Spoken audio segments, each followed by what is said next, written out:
All right, hi guys, and thanks for joining us here on the stream today for Fox 5 Live, live from the DC Digital Newsroom here at Fox 5.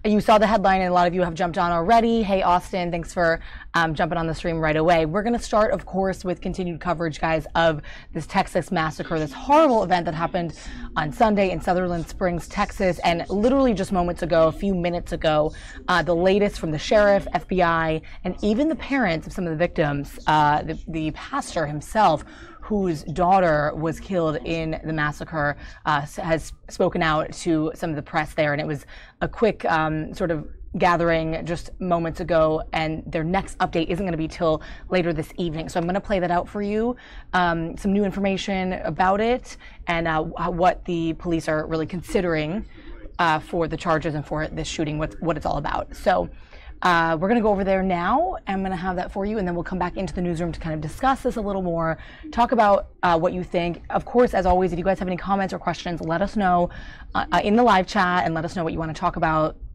or any other concerns really throughout this stream. We're going to be talking with some of our people in the newsroom. One of our reporters, you've seen him before, Tom Fitzgerald, to give a little take on the Virginia governor's race, which is big in the news tomorrow. That all happens tomorrow, and it's a tight race right now, so there's a big story right there.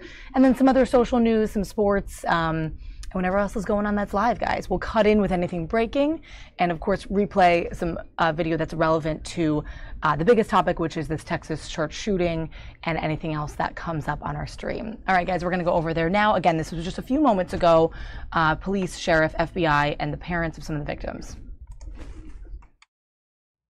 My name is Freeman Martin. I'm a regional director with the Texas Department of Public Safety, and I'm going to read something to start off this press briefing. Almost 24 hours ago, this community was struck by unthinkable tragedy. And first and foremost, we'd like to keep our thoughts and prayers with the families who have lost loved ones, the victims who were injured, and the entire community who's come together to support each other during this difficult time. Our investigators worked tirelessly around the clock since the shooting, and we will continue to do so to gather all the facts and evidence in this investigation. Here's what we confirm at this point. The deceased, there are 26 deceased, 23 in the church, 2 outside the church, and 1 at the hospital. The total wounded include, the total number is 20. There are 6 in stable condition or have been released. There are 4 in serious condition and 10 that remain in critical condition, so this number could rise. We ask that everyone keep them in your thoughts and prayers. The names of the victims will be released as soon as all of the next of kin have been notified. We appreciate everyone's understanding in the sensitive nature and process. The suspect we can confirm is Devin Patrick Kelly. He is 26-year-old white male. He was residing in New Braunfels, Texas. The cause and manner of the death in this with the shooter will be determined by a pathologist during the autopsy. However, investigators found evidence at the scene that indicates the subject may have died from a self-inflicted gunshot wound. We can tell you, as in with all active shooter situations, the #1 goal of law enforcement is to neutralize the shooter. In this situation, we had 2 Good Samaritans that did that for law enforcement. This call went out as an active shooter call. Law enforcement was responding, but we know that a local resident that lives across the street from the church heard what was going on. He armed himself with an AR assault rifle and engaged the suspect. They engaged in gunfire here at the church. We know that the suspect was shot when he dropped his assault rifle, jumped in his Ford Expedition and fled the scene. This Good Samaritan, our Texas hero, flagged down another young man from Seguin, Texas, and jumped in his vehicle, and they pursued the suspect. We know during that pursuit, the suspect used his cell phone to notify his father that he had been shot and didn't think he was going to make it. Subsequently, he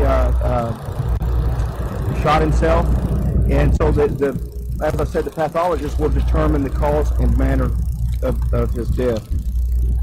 We can confirm that the suspect did not have a license to carry.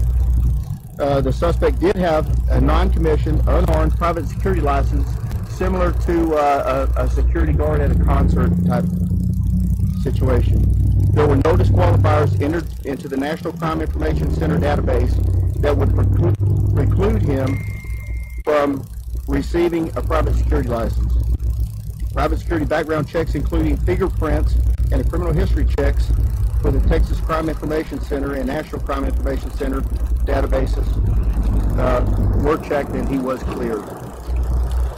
I can tell you there is video recording from inside the church that has been secured, and we have viewed the video.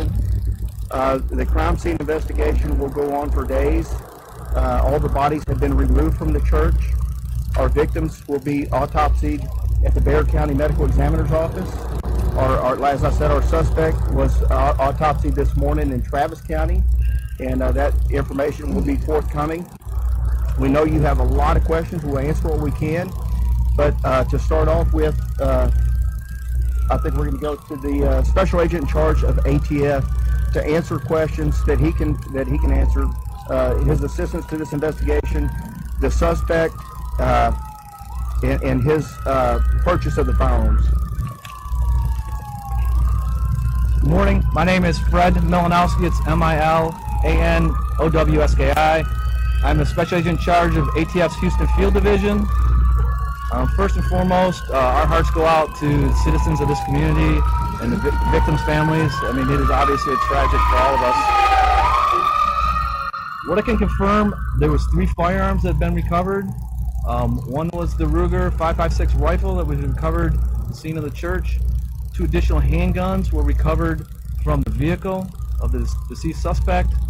One was a Glock 9mm, and one was a Ruger 22. I also can confirm that all 3 of these firearms were purchased by the deceased suspect. And there's been a lot of information in the media and question about the discharge of this individual from the military. What I will tell you right now is that in general, if an individual has a dishonorable discharge from the military, they would be prohibited from possessing or purchasing firearms. In this specific investigation, we are early in the investigation. We do not have all the documentation yet. So until we can get all the documentation to determine exactly what his discharge was, exactly what his conviction in the military, we will not have a determination on if this individual was prohibited from possessing or purchasing firearms. Thank you. Next, we'll have the Wilson County Sheriff, Joe Tackett. I think I spoke to most of you this morning. Some things have changed since early morning when I spoke to you, and we will be getting back with y'all later. And the family members that have lost family or have family in the hospital, thank y'all. Next, we'll have the FBI Special Agent in charge, Chris Combs. I'm Christopher Combs. I'm the FBI Special Agent in charge. First of all, our condolences to this community on this horrific act. We're here with our partners, the DPS and the Rangers, who we work with every day in support of them, assisting them in any way that we can. Right now, we're providing some of the evidence teams and support, and also some technical support with phones, video that we talked about, going back to our lab at Conacher. So we are here in support of Texas DPS, and we will be here with them as long as they need. Thank you. And one thing everybody wants to know is, why did this happen? It's a senseless crime, but we can tell you that there was a domestic situation going on within this family. The suspect's mother-in-law attended this church. We know that he had made threatening texts from him, and we can't go into details about that domestic situation that is continuing to be vetted and investigated. But we want to get that out there, that this was not racially motivated. It wasn't over religious beliefs. There was a domestic situation going on within the family and the in-laws. And next, the Wilson County District Attorney. Good morning. We learned this morning just how small town America truly is. We've had a tremendous outpouring across the country for people wanting to assist our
are starting to receive, and we want to make sure that everybody knows how they can help. So thank y'all very much.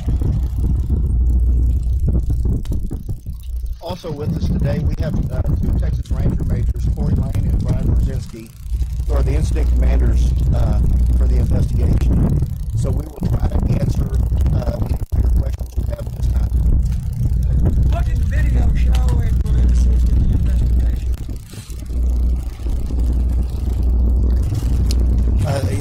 Of course, the video will assist in the investigation, and you know, it's a horrific event, and this time we're not here to talk about the video. Director Martin, could you explain what happened after the shooting happened? Could you back up a little bit and give us a description? There were reports that this was the gas station, walked up right behind where you just were standing. Could you give us a little bit of that? We know he was seen at the Bolero. He was obviously suspicious to others based on the way he was dressed in all black. At that time, I'm not sure if he had the mask on or not, but he was wearing a black mask that had a white skull face to it. Then he drove across to the church, and that's when he exited the vehicle and started shooting. Was he wearing body armor? He was wearing a ballistic vest with a plate on the front. There was no plate on the back, but he was wearing a ballistic vest. The ongoing domestic situation that we're talking about, obviously,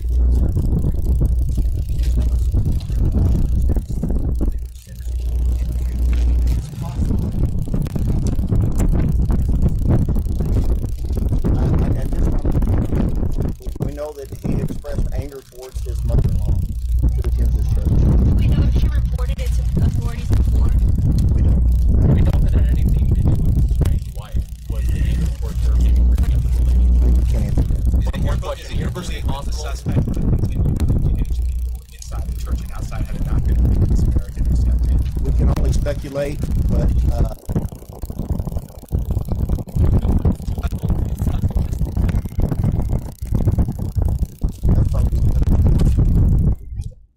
All right, guys, so that's sort of the crux of what was spoken just moments ago from the Texas Public Safety Office. The sheriff and some other people down there apologize for the feed. It's a little shaky. There was some wind, kind of hard to hear. But thanks so much for joining us on the stream. I want to shortly bring over Tom Fitzgerald, who's in our newsroom, to talk a little more about this.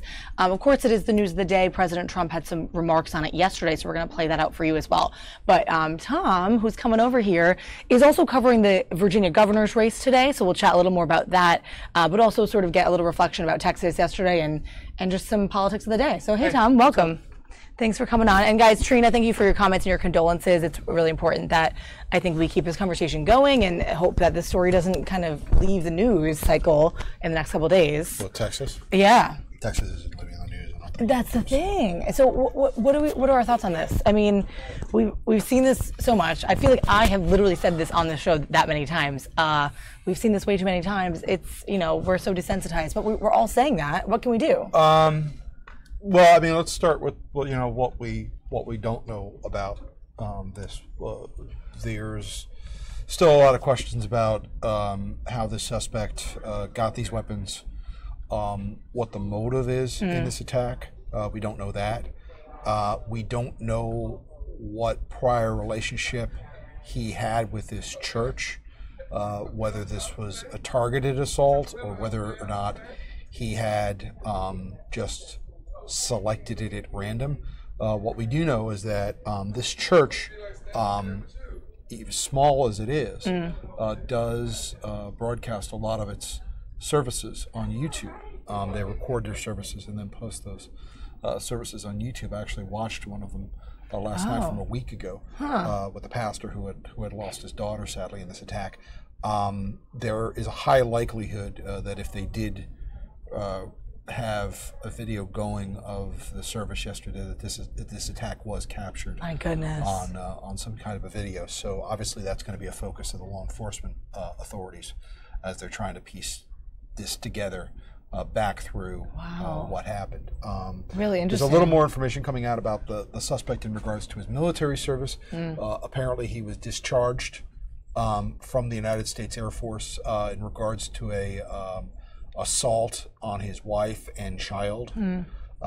So he does have a military background in the United States Air Force, but apparently that did not end well.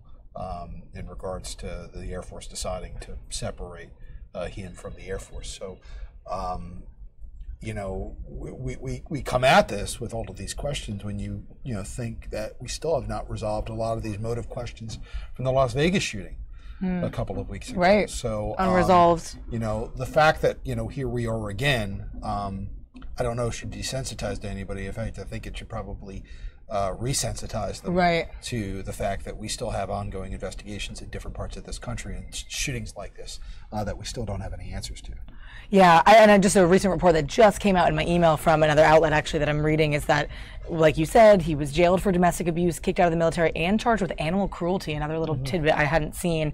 And I find that really interesting about the possible footage and cameras. We haven't heard any officials at all say anything like that they're looking into that or that they could have that, but it's interesting that you note that this place records their services. Well, a lot of churches, especially a lot of small churches, do that these days. It's a way for them to, proselytize and get their message of their church out to the public. And, people who are not able to actually go to their services in person are able to kind of watch that. So whether or not that attack was captured on camera will be a very important piece of information, obviously, for investigators as they try to go through this. Obviously, you can see from the building it was not a large physical structure that he went through, and that anyone in there probably did not have a lot of places to go to get away from him. So, it's, I don't know what you say about this. I know. I don't either. I think back to Sandy Hook. You think back to stories that I covered, 12 years ago at Virginia Tech. Where, back then we were talking about 31 students who were killed, and at that time it was the largest school shooting in the history of the United States. That was soon eclipsed by Pulse nightclub in Orlando, which I'll never forget that one. We've been dealing with a systemic problem with this, and what we do know is that some very familiar battle lines in the debate wind up in the wake of these kinds of things. You have people on the left calling for more gun control. You have people on the right, saying that the answer would be more armed weapons churches in either workplaces or schools or now churches. So there are no easy answers to it. The only thing I can guarantee is that this is not going to be resolved anytime soon. Yeah. Isn't that horrible? We say that sort of as a conclusive summary at the end of these things, and that we said that during Vegas, that this won't be the last, blah, blah, blah. But I thought it was interesting too with talking about possibly arming these schools and these churches.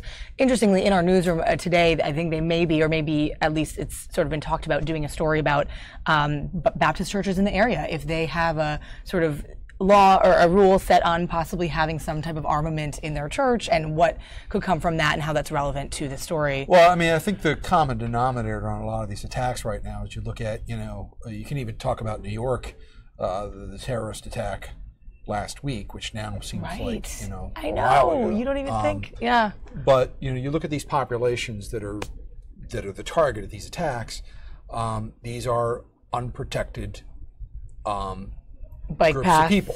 Church. Yeah. These are not locations that are defended in any way, or, would be an area where you would think that there could be a risk for something like this. Now, national events, here in Washington, D.C. at the National Mall, things like presidential inaugurations, things like the 4th of July celebrations that go on in the mall, those are heavily secured. Those are large-scale events where, naturally, law enforcement would target those areas for increased security. I don't know what the future brings as far as things like schools and things like churches. A lot of people say thoughts and prayers after an attack like this. Those people were praying, while this was going on. Are we now going to enter a new era where churches now have to take defensive postures in order to protect their congregations? I don't know. Yeah, a lot of interesting stuff to come out of this story, and I think also interesting is the eventual demise of the shooter, and that story will, I think, soon to flesh out sort of the details. We don't exactly know whom he was shot by. Well, initially he got away and tried to elude police. There was one person apparently who the sheriff this morning was calling a hero, who spotted him and was able to get law enforcement moving in his direction. So that really probably saved a lot more bloodshed in this, because from what the suspect had already perpetrated to what more he could have done. Your mind just races on how much worse that could have been. It was awful to begin with. Absolutely, and ultimately, you're right. But here in Washington, we'll see a return to the debate that we've heard again and again and again, where there will be more calls for gun control on the left, and there will be, calls for more access to weaponry for self-defensive reasons on the right. And that's been the crux of the debate for years, and it appears that that's going to remain the case. And segueing into that, let's switch gears a little bit and talk more locally. We're talking about the Virginia governor's race, which is tomorrow. And we've been talking about this for months. Obviously, we've seen all their ads. Fitz has been covering this for a long time. What can you tell us about what to expect tomorrow and what's going on today? Well, it's tighter than it was. Over the summer, Ralph Northam, who's the Democratic candidate, held a pretty sizable lead. It was up to 17 points at one point. Those polls have narrowed, as they always do in Virginia. Virginia become an increasingly difficult place to poll, and a lot of times the polls are not right. But just this morning we have two polls that came out. One from Quinnipiac University. I'll try to pull that up for you. Yeah, sure. And that one has Northam up, not by a lot. But there are other polls, like from Monmouth University and from the polling company, which used to be Kelly and Conway's company. It was an internal political polling company that showed Gillespie up. Monmouth had Gillespie up by 1 point. Wow. Polling company had Gillespie up by 2 points. That's a dead heat. That's within the margin of error. So those polls, they don't really show Gillespie ahead. They show that race in kind of a dead heat right now. Even anytime you're looking at a poll with 1 or 2 points, that's a draw. So, I guess what you're left with right here is a big question mark. And it all comes out, this sounds like such a cliche, but it's so true. Yeah. It all comes down to turnout. Yeah, Because, when you look at where they are today, and it gives you a good idea of what they think is important. You can kind of read their tea leaves a little bit.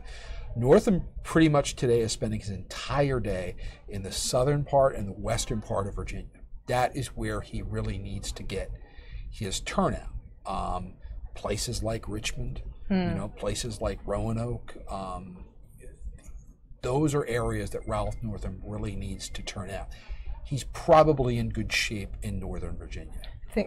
And he himself is from kind of the Tidewater area as well too, so he does have a home field advantage on that. He needs to go south, get those big cities. Right. Now, Ed Gillespie, for his part, is also kind of hitting a wide swath throughout the belly of Virginia. However, he's going to end up his day-to-day in northern Virginia. He's going to end up his day-to-day in Fairfax County. Now, he's from this area. He lives up in this area. Traditionally, in the last a half dozen election cycles, Northern Virginia has been pitching Democratic. However, this is why we call it a purple state. The old established norms in Virginia politics just aren't there anymore. There's been a Democratic influx starting in Arlington County and pushing out throughout Virginia, pushing into Fairfax County, pushing into Loudoun County, pushing down in towards Stafford County. And that's about where it kind of remains. That's the pattern that Mark Warner used when he ran for governor and when he ran for Senate. That's the pattern that Tim Kaine used when he ran for governor and when he ran for Senate.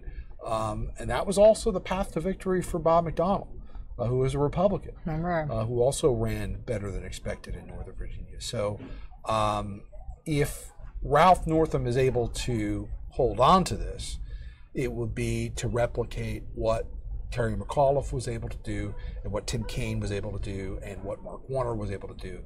If Gillespie is able to come out on top in this, he'll have to kind of follow the pattern that Bob McDonnell did and kind of swim against the stream. Now, there's been a lot of talk about Donald Trump in this race, and Gillespie has run a campaign that's very nuanced, physically and verbally.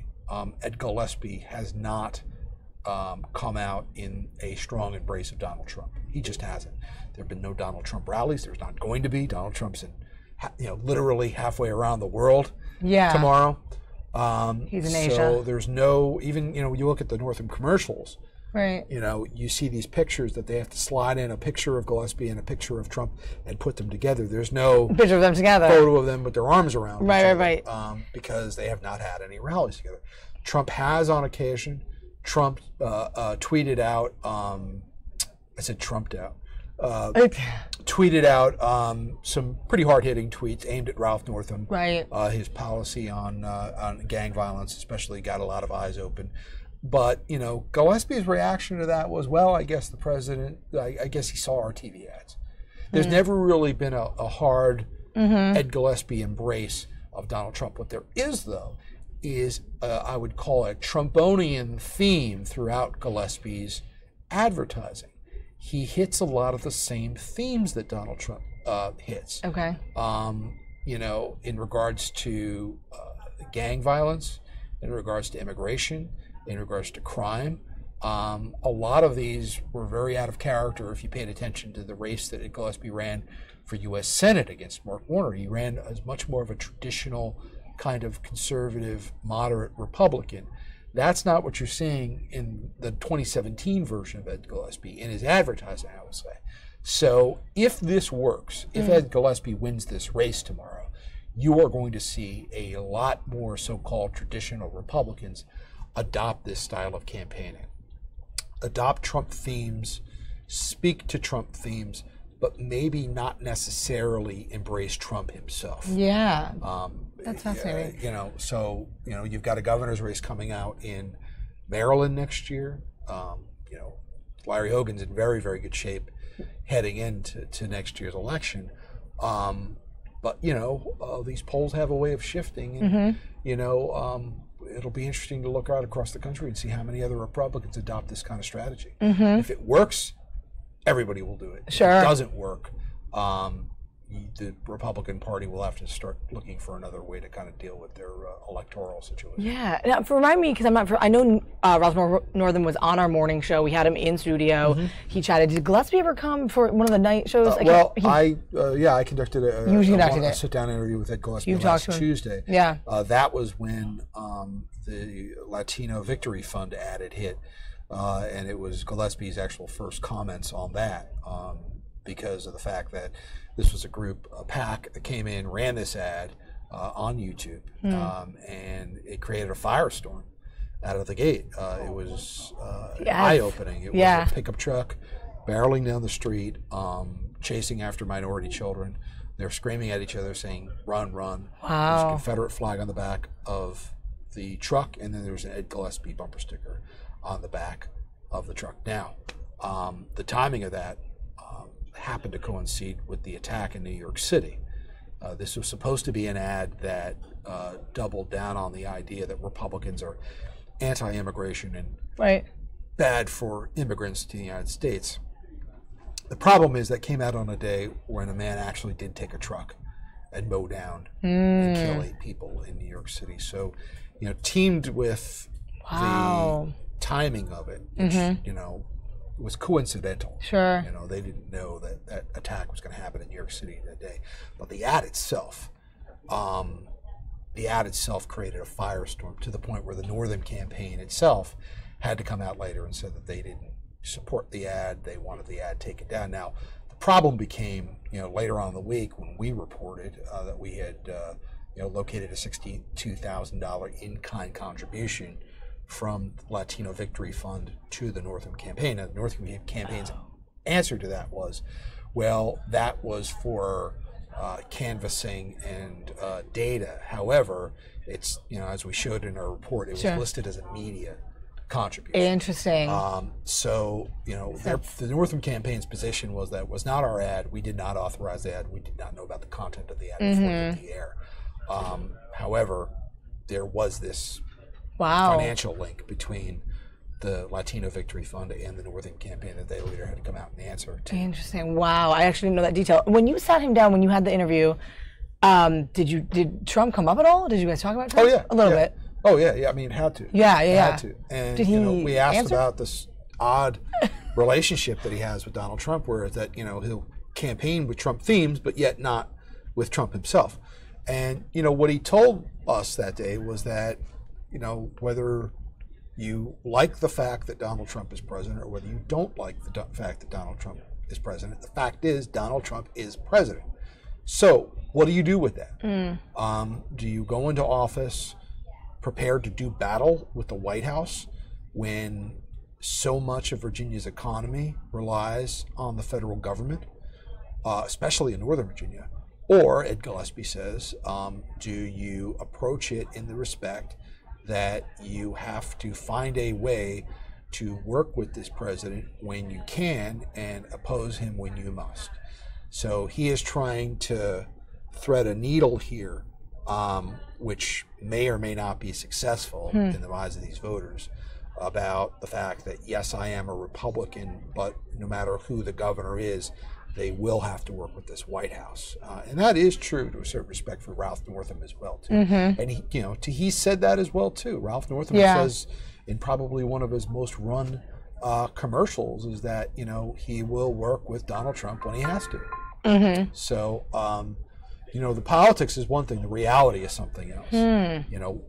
We'll know on Wednesday which one of them has to figure this out. Yeah, very interesting stuff. And also, like you were mentioning, to bring it all back, we know it comes down to turnout because we know Northern Virginia, what that's like. We know sort of what the South of Virginia is like for supporting candidates. And it's, like you said, it's a purple state. It's a mix. Well, I mean, Virginia's, it's difficult to campaign in for a lot of reasons. Number one, it's so big. It's a physically large state. It's not like where I'm from, New Jersey. You're able to kind of get everywhere. In an hour or two by car ride for the most part. Virginia's physically enormous. There's also just wide disparity in the kind of terrain and locales. You have incredibly rural, mountainous areas in the south and west, and you have urban areas in the city of Richmond, Norfolk, up through parts of Northern Virginia as well too. So it's very eclectic in that respect. And the fact, though, that Ed Gillespie has never been in state government is interesting as well too. Ralph Northam, served in the General Assembly. He's been lieutenant governor now for 4 years. In a respect, he's been around Richmond for a while. Ed Gillespie, not necessarily so. However, you look at Gillespie and you see a lot of parallels to as far as experience and resume, you see a lot of parallels to Terry McAuliffe. I was going to say, what who's are the the governor difference? now? Yeah. And in a lot of respects, he's done battle with the Republicans who run the General Assembly, but for the most part, McAuliffe's been able to kind of figure out a way to kind of work with them. It'll be interesting too next year. We got a new, some new leadership coming in the General Assembly on the Republican side, so there's not going to be some of the familiar faces that we've been used to for a long time. Some people are moving up, some people are moving out just through retirements. Speaker Howell's no longer around, so there's going to be change in Richmond, whether we like it or not. And, so it's going to be a new order in Richmond coming up in January. So. And last thing, and guys, if you have questions or fits, of course, just shout them out on the chat. I know people are kind of in and out of the stream, but what can we expect, I guess, with either candidate taking victory tomorrow? What will be different from the status quo? What can we see kind of change from Terry McAuliffe? I don't know if that's really a... Well, I mean, if Ralph Northam is elected, probably not much change. Ralph Northam has run a campaign basically touting the last 4 years of the Democratic administration in Virginia. So it would be a stretch to think that if Ralph Northam is elected, that there was going to be any kind of radical departure from what we've seen over the last 4 years. Okay. Ed Gillespie will be interesting because while his campaign has been decidedly harder edged than maybe he is known for in his reputation, how will he govern is a bit of a question mark. He's always been, an establishment conservative Republican. but yet he has somehow garnered the support of people like Steve Bannon and even Corey Stewart, who ran against him in the primary. That's right. Stewart has been supportive of the direction, the hard right turn direction that Gillespie's campaign has taken. So I guess that kind of leaves us to the question of, which Ed Gillespie would show up as a potential governor.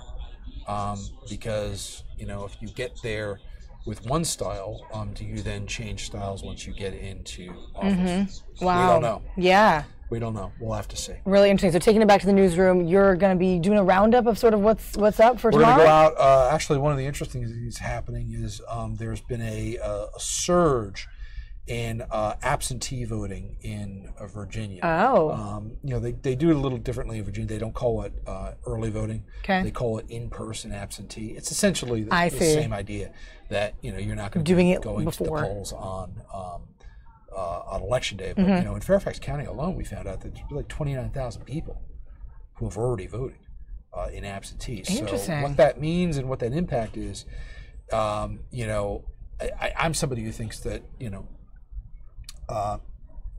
absentee voting or early voting probably inflates the pool of voters, because especially this is not just an off-year election. This is an off-year election. Oh.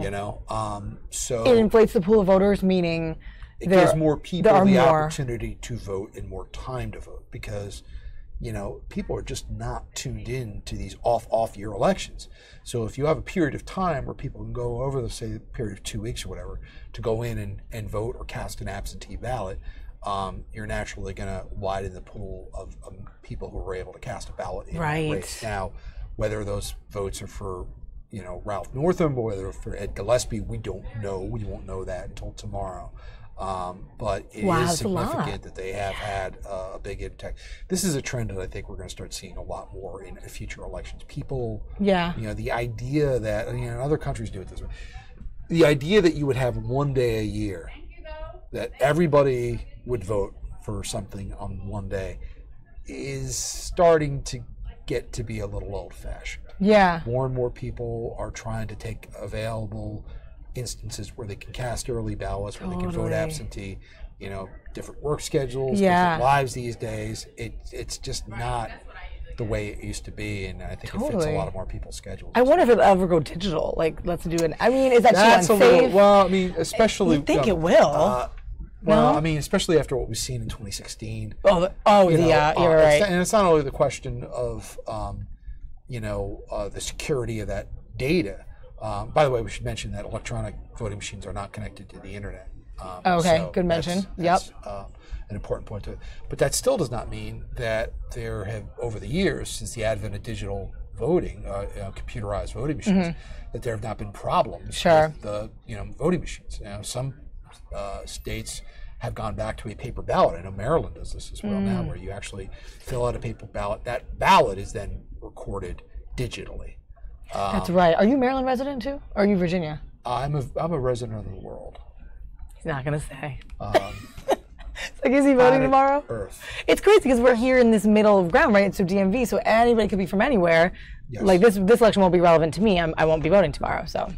No, I live in Maryland. Okay. So you also won't be, yeah. So getting back to your question about digital voting, it could happen. I don't think we're going to get to the point where you're going to be voting on your phone. One of the things that come up in the Russia investigation lately is that some of these false ads that came out on Facebook and Twitter encouraged people to vote by text message. You can't vote by text message. So many things. But yet, some of these ads looked convincing, and some, they don't have any way of knowing how many people did this. Yeah. But some of these ads said, hey, if you want to vote for Hillary Clinton, just text Clinton to some number. And some of it is, rooted in old school dirty politics. We had a case a couple of years ago when Martin O'Malley was running for governor, that there were robocalls going out, saying, oh, just want to let you know, Martin O'Malley is way ahead, and you don't have to worry about getting to the polls. Everything's fine. So and that was the bad. call. Now, the purpose of that was to potentially, and it only targeted Democratic areas with those phone calls.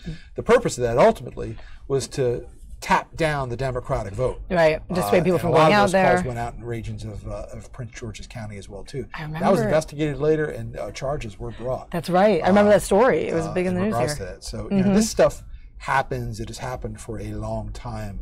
But I wouldn't hold your breath if you think you're going to see cell phone voting. Yeah, I wonder. Well, very interesting stuff, and tomorrow's an exciting day for Virginia, so we'll keep our eyes on it. We'll Very see your exciting. story. Very long and very exciting and very. Campaigns are always, if you have that campaign bug, you love the election world. I'll tell you incidentally, we'll be live at both great. headquarters.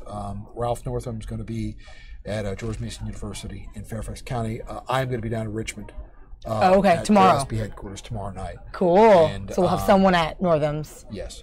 Great. And then, you know, we shall see. Yeah. Either, you know, Tuesday night. Do polls close at 7, 8? It was. Yeah. Well, the thing of it is I've been telling everybody, I'm not expecting a quick night. Right. You know, the last couple of elections in Virginia have been tight, really tight. You know, the tightening that we've seen in these polls the last couple of days, I think, foreshadows that. So I would be shocked if we know at 9 o'clock tomorrow. Right. I'm not making any predictions. Yeah, but who knows? My predictions are usually wrong. The only prediction I will make is that I don't think it's going to be a quick night. So you'll be at the headquarters until it's over? Is that the plan? You'll be down there in Richmond. All right. So That's an exciting day for you. I mean, see what happens. that's cool. Thanks, Fitz, for your insight. Right. This is great. Thanks. We'll see him Have later. a happy election day, everybody. Yeah, happy election day if it's relevant to you and you're in Virginia. That was a good story because we don't want to take the attention off, of course, of Texas, but very relevant to here. Bye, Fitz. Have a good story. So he'll be working on that story for tonight for the 5 and 6 and 6:30. Yeah, and 7 and 8. Etc. He's on forever. All right, we're going to bring it back to Texas, folks. I want to show you guys, if you missed it, President Trump's remarks on the massacre from Sunday, and I'm going to play that out for you just to keep it in our minds. This is what I have going on. Of course, I'll break in with anything else that's relevant and breaking, any live sources that we have. But for now, let's go over to the president's remarks from yesterday.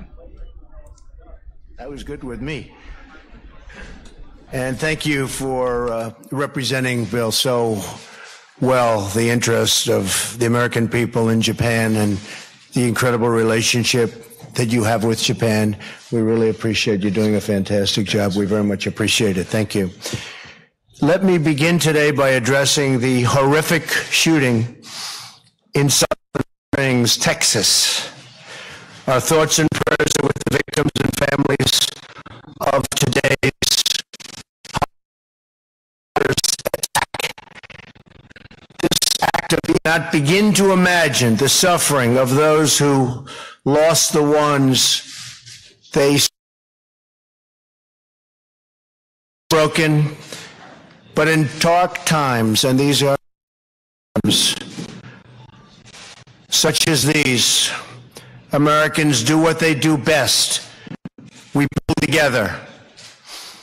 We join hands, we lock arms, and through the tears and through the sadness, we stand strong, oh so strong.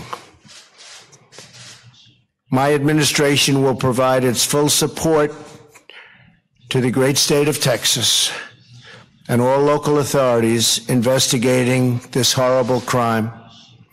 I've spoken just a few minutes ago with Governor Abbott, and we offer our thanks to the first responders, the FBI, all of the many people involved, both federal and otherwise.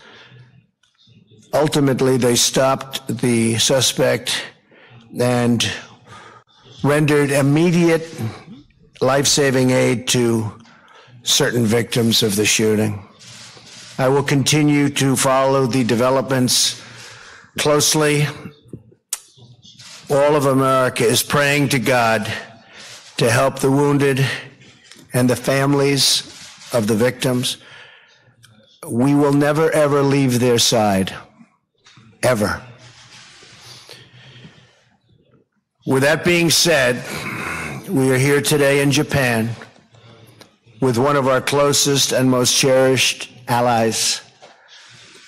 Through bad times and good times, through rain and through shine, I want to thank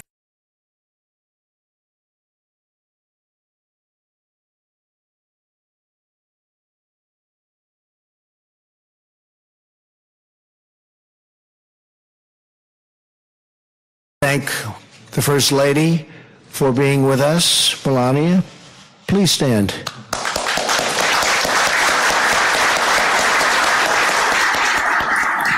She's become a very, very popular First Lady for this ancient culture. It's an ancient culture, and its customs are ancient, and it's terrific. Over the weekend, Ivanka attended the World Assembly for Women with Prime Minister Abe, who I was with all day yesterday. I applaud the Prime Minister, and he's a terrific person, by the way, for his dedication to advancing women in the workforce. And I share his commitment to empowering women in business and in all professions. This morning, I am pleased to have an opportunity to discuss how we can strengthen and improve the economic ties between the United States and Japan. And I have to say, for the last many decades, Japan has been winning. You do know that. For the actually last 70 years, cooperation between our two countries has helped us to pioneer incredible advances in commerce, in science, medicine, and technology. Our students study together, our scholars exchange ideas, and business leaders like you work together to invest in a better, more prosperous future for both of our nations.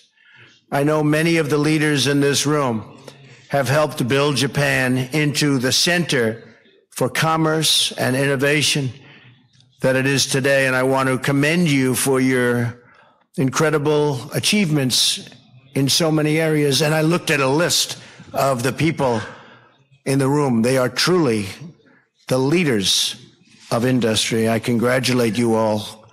Names that in many cases I haven't met, but I know you well from reading about you on the covers of every business magazine and sometimes well beyond the business magazine. So congratulations. Fantastic job you've done in building some of the greatest companies in the world, and it's an honor to be working with you. We want to thank and make the United States, for the people in this room and well beyond this room, the most attractive place for you to hire, invest, and to grow. That's why we are very, very substantially lowering our taxes. The United States is one of the highest tax nations in the world. But it's also a market like no other. It's by far the biggest market in the world. Its numbers are phenomenal over the last, since November 8th, Election Day. Our unemployment is at a 17-year low. We've gotten almost 2 million more people in the workforce in just that short period of time. I've reduced regulations terrifically, frankly, if I do say so myself, but at a level that nobody else has ever done. I've done more in 9 months in terms of the reduction of regulations than any president has done in a full term, and it's not even close. And if it were close, they will let you know about it tomorrow morning, believe me. They will tell you about it, but it's not even close. The stock market reached an all-time high on Friday, and that's the 61st, I believe, something around that number, 61st time that's happened. So we have a lot of happy people in this room because your stocks are right in there. And look at you, you're smiling, very happy. What company? What company? Oh, that's another big one. That's a great company. Are you happy? You happy with the job? Good. Come here, give me your hand. That is some That is some company, too. Congratulations. You've done a great job.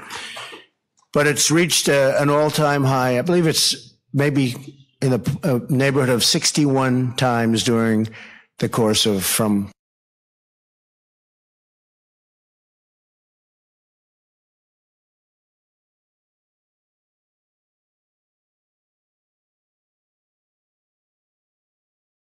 tremendous damage to Texas and Florida and Puerto Rico, Virgin Islands and Louisiana, and even Alabama was affected, and other places, Georgia. And we figured at least a point. So I was going to close my eyes a little bit when the numbers came out, and the number came out at 3. That would mean that it would have been 4, and GDP at 4 was unthinkable, actually unthinkable when I was running. And I said we could do it. They were saying maybe you could hit 2, 2.5. My first quarter was 1. We were in the ones. And so we're at 3 and now 3.2. And again, without the hurricanes, I think we would have been 4 or very close to 4. So that's GDP of 4. That was not something that people thought of in the first 3 or 4 years. And we've already hit it. And we will continue to. On regulations, while I've reduced regulations terrifically, it would take, as an example, to build a highway, it would take 17 to 20 years to get approvals. And at the end of the 20th year, in many cases, they voted it down. Do you approve? No. So they wasted tens of millions of dollars. There's a highway in Maryland where it took exactly 17 years. And the original numbers were very little, and it ended up costing hundreds of millions of dollars for a very small, short highway. And we can't have that. So we're trying to bring that number down from anywhere from 13 to 20 years. We're trying to bring it down to 1 year. You want to build a road? You want to build a highway? You want to build a school? You want to build a factory, most importantly to the folks in this room, or a plant? You're going to have your approvals very, very quickly. Now, you may be rejected quickly, too, but that's okay. If you're rejected quickly, you don't want to be rejected at the end of the 17th year. I approved a power plant, which has been under consideration for 11 years, and they gave up, and I approved it. And it's a $7 billion plant. And the state wanted it, and the local community wanted it, but they had environmental restrictions, and now it's being built.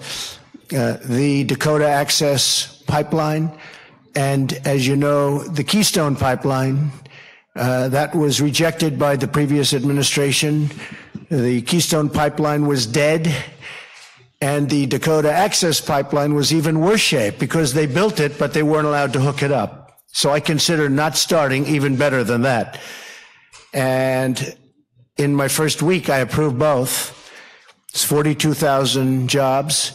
The Dakota is already open, and Keystone is starting. It's actually already started. And that was done in the first week, got it approved. And we have many other things like that. I could stand here all day and tell you additional events that we've done that create jobs and are good for our country, not bad for our country. When you want to build your auto plants, you will have your approvals almost immediately.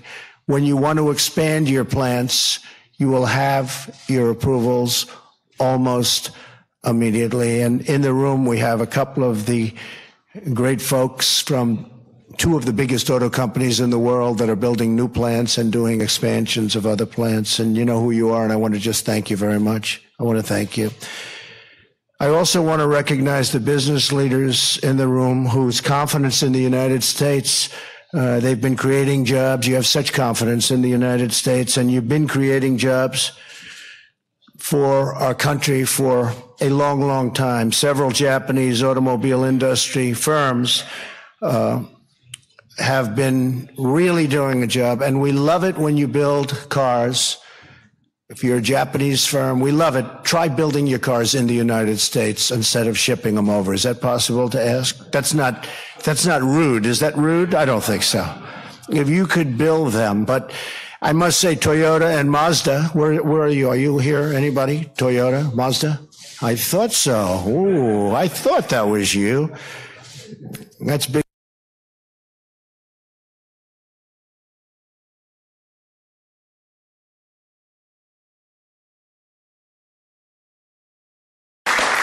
And we're very pleased.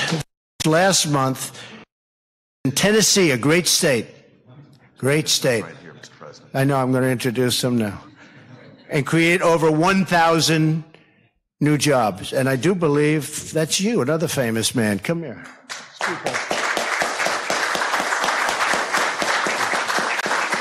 Great state. You're going to love being there. And again, that's really terrific. You watch. It's going to go so smoothly. And the process is a much easier process now. So thank you. Thank you both very much. I want to thank these companies, but I want to thank all of the companies that are coming in. Many companies have announced now that they're coming into the United States to do plants, to do factories, to move. You saw Broadcom is coming in, top 100 company. They announced on Thursday from the Oval Office. Anytime you'd like to expand a second, I don't have to do that now because you've already announced, so I don't have to bother. But if you do a little more expansion, we'll do it from the Oval Office, you too, all right? But we just did that announcement from the Oval Office, and Foxconn is coming in with a massive plant that's going to be in Wisconsin, and that was very exciting. They do the Apple iPhones, and it's going to be a tremendous success.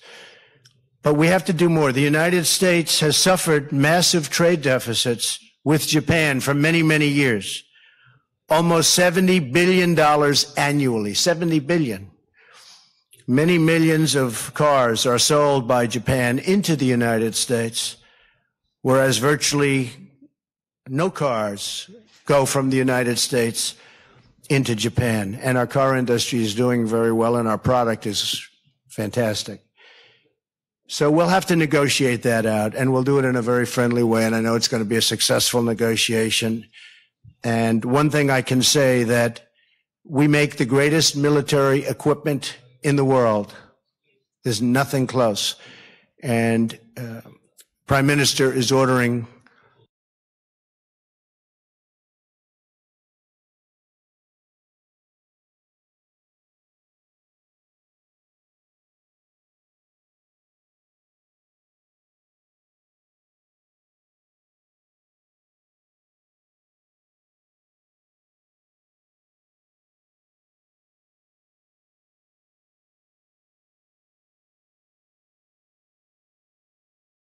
Please sit down. Thank you.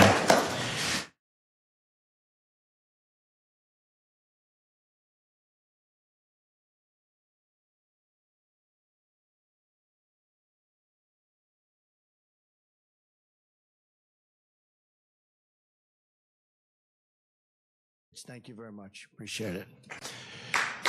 Create over one have announced now that they're coming into the United States to do plants, to do factories, to move. You saw Broadcom is coming in, top 100 company. They announced on Thursday from the Oval Office. Anytime you'd like to expand a second, I don't have to do that now because you've already announced, so I don't have to bother. But if you do a little more expansion, we'll do it from the Oval Office, you too, all right? But we just did that announcement from the Oval Office, and Foxconn is coming in with a massive plant that's going to be in Wisconsin, and that was very exciting. They do the Apple iPhones, and it's going to be a tremendous success. But we have to do more. The United States has suffered massive trade deficits with Japan for many, many years. Almost $70 billion annually, $70 billion.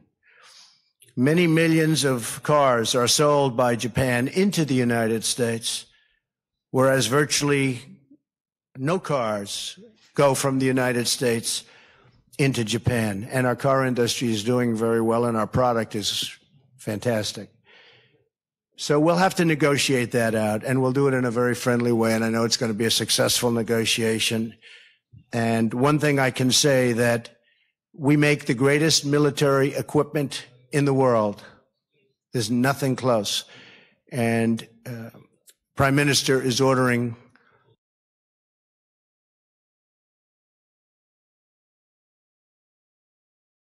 our missile system defense, took the missile right out of the air, blew it up.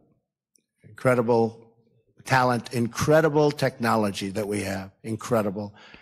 The accuracy that you can stop something like that. It's like a needle in the air going very, very fast. And we make incredible equipment, whether it's the planes, the missiles, anything you can think about. There's nobody even close.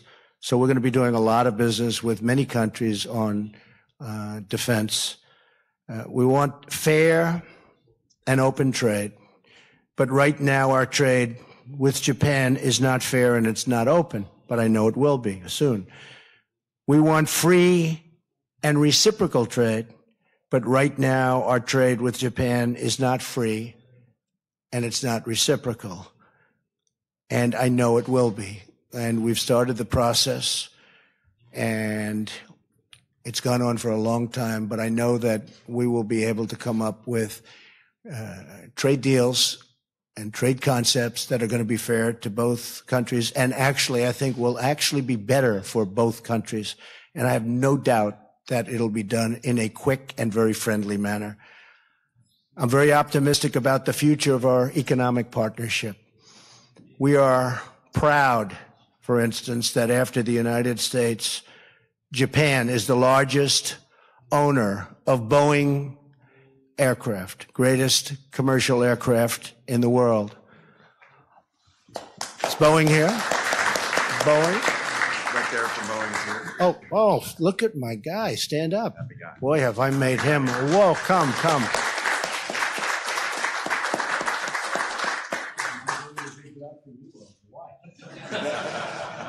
stock is almost double. You know, Melania had some of your stock. You know what happened? When I won, she was forced to sell it. Fantastic. Great job you're doing. And I do love the F-18 also. I love the F-18. So we're joined this morning also by Ray Washburn. Where's Ray? Ray. Stand up. What are you doing in the back of the room like that, Ray? Since when have you become shy? Ray was with us from the beginning, right from the day I announced. Ray felt very strongly about it. And Ray's now the CEO of the Overseas Private Investment Corporation, or OPIC.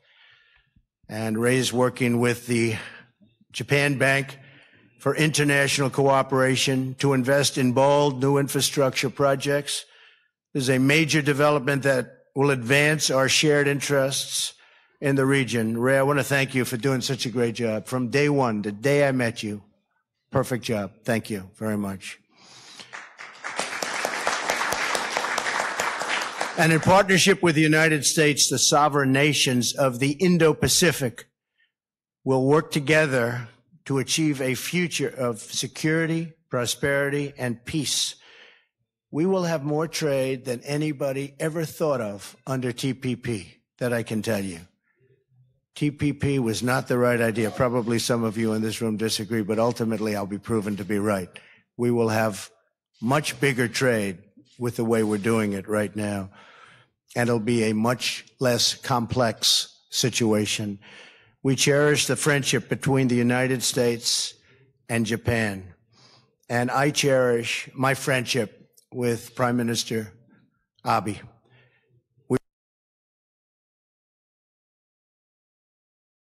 We believe that a balanced economic partnership will unlock new frontiers for discovery, unleash new prosperity for our citizens, and improve the lives of millions and millions of people all around the world.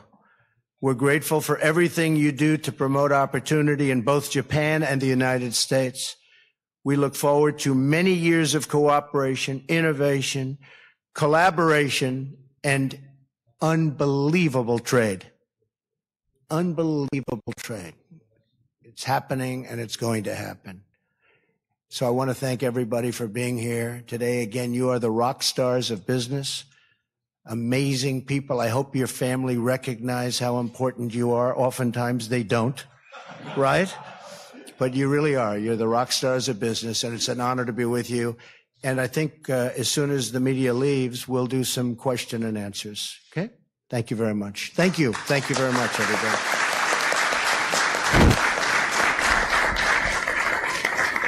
Thank you very much. Thank you.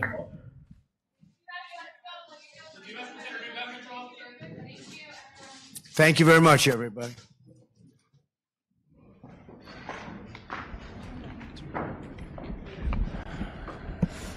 Please sit down. Thank you. Thank you very much. All right, guys, thanks for sticking by us on that rough feed of President Trump earlier this morning in Southeast Asia. He's in Japan, and he had some remarks about Texas at the beginning of that speech, and then he kind of spoke about other things.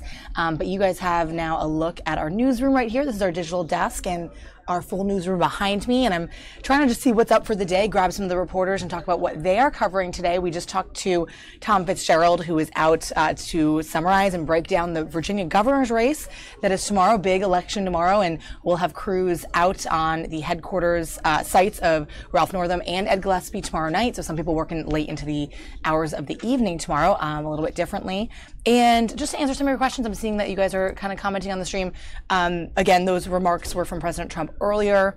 He is in Asia, so we're getting the feeds in kind of at a different time, so not really taking them in live. But right now I have some live aerials, totally switching it up, of some weather issues in Ohio. This is storm aerials in Ashtabula County, Ohio.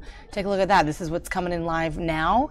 And I want to also make sure we get back to Texas because we have some remarks from the sheriff, also from earlier when the massacre occurred, or just after rather, and to hear directly from the sheriff and his comments. It's just about 10 minutes worth of what he had to say after yesterday's event. So we'll continue to cover that and bring you the latest from our newsroom, maybe talk to some of the photographers, what they're working on, and whatnot. So again, thanks for bearing with us through that stream that was a little choppy. I'm not quite sure why the video was really working for me today, but if you're on the stream and you're new or you're just a regular viewer, thanks for watching. You can subscribe to our channel with the red button that says subscribe, and you can also feel free to chat with me, questions and answers, whatever you want, comments in a live chat, and be part of our channel. So thanks for joining me. I'm Molly Nevola in the newsroom. Take a look at these aerials, and then we'll bring it over to the sheriff's comments from yesterday, and then we'll take it back into the newsroom and talk to some of the people what they're working on today.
All right, guys, so it looks like that is the end of that aerial footage from Ohio. If you're on the stream, thanks for hanging out with us today on the digital show. So I'm hoping to get one of our photojournalists, Joe, over here to kind of talk about, well, he's in the newsroom right now, but to talk about what it's like to be sort of rescheduled and to work late hours on an election day, which is tomorrow, the governor's race in Virginia. And I think a few of them will be tasked to kind of working some late hours and just staying around and doing some late hits as the polls close, and then afterwards to sort of calculate the final results of that. As Tom Fitzgerald said, it will probably be a late night tomorrow. So we'll see if he can come around and give us a little insight into what that's like. But for now, we have a bump shot outside of the area where the massacre occurred in Texas, Sutherland Springs. One of our Fox News reporters, Caroline Shively, is there doing some hits throughout the day for Fox News. So we'll kind of keep you abreast of that and shoot it down there. But also I want to show you, while we have it, the remarks from the Texas sheriff from yesterday. We're going to play that out in case you missed it.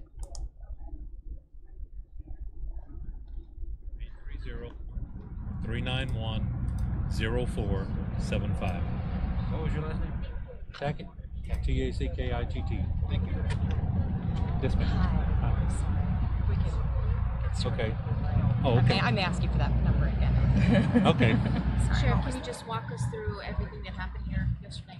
Well, we had a shooter over at the church, which is across the road from us, and he went around the church outside firing rounds inside to the inside of the church, went back around to the front, entered the front doors of the church, firing rounds as he was walking in the church, got up to the front, turned around, firing rounds going out. We had 26 people, or 25 people that were, well, I guess you could say 26 because one did die at the hospital, but 26 deceased and approximately 20 in the hospitals in San Antonio. Bring us up to speed on what's happening today. You all are still over there. Right now, the investigators are taking a little break, and then they're going to get started again 8 o'clock or so. And there's a lot of investigation to do over there.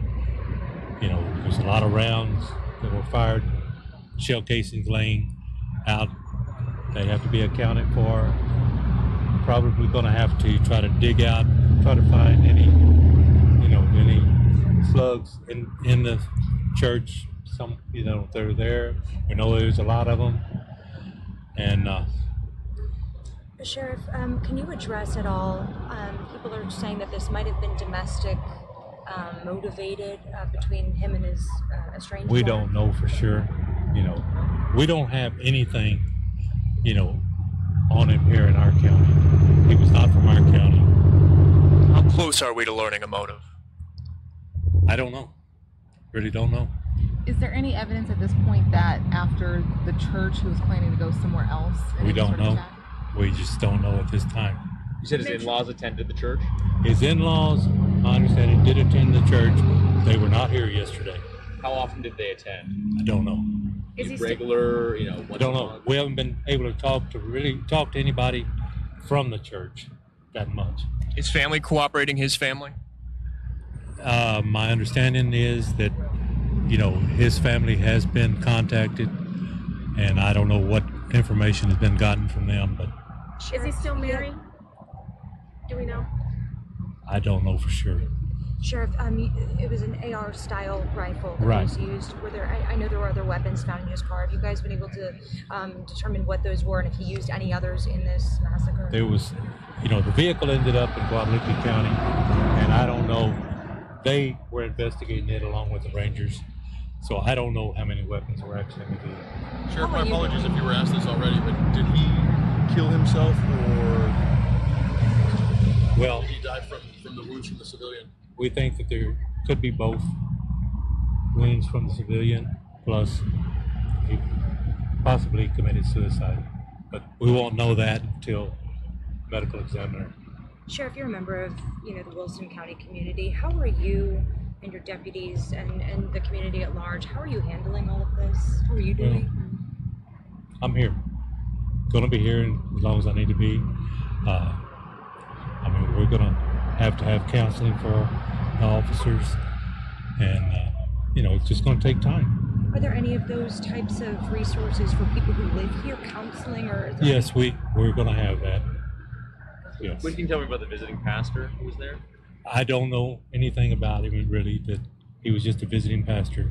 Is he yesterday. dead or is he injured? He's dead. Where Sheriff, was he visiting from? what was the most striking part about that scene to you? Obviously, you know people in this community and that church. The children. You know, it's always the children. You know, when something happens. How many children would you say? I don't know. But you said you saw quite a bit, right? There was quite a few, yes. How many of these people did you know personally? I don't know. I knew probably at least a dozen. Did it seem like he was targeting, a lot of what I've read is he's anti-Christian, atheist, did it seem like he was targeting churchgoers? I don't know. Can't answer that at this time. Ages 5 to 72, we're talking children, grandparents. Can you kind of, with it, you know, you don't have to give names, Yeah. but who are these people? What kind of members of the community were they? They were good people. All good people, you know. It's just so sad, you know. I mean, especially, like I said, the little ones. I mean, we all feel for little ones. And, you know, like we said yesterday, everyone needs to go home. And if they have children, hug their children, tell their neighbors to hug their children, because we never know when something's going to happen. You said he dropped the rifle that's coming out of the church. Yes. Can you walk us through that a little bit again? He dropped the rifle. My first officers that were here, the one deputy picked the rifle up, secured it immediately. No reason like why he dropped it. We don't know if he was totally out of that type of ammo or it fell out, you know, just dropped it, fell out of his hand for some reason, pulled out his handgun. We don't know.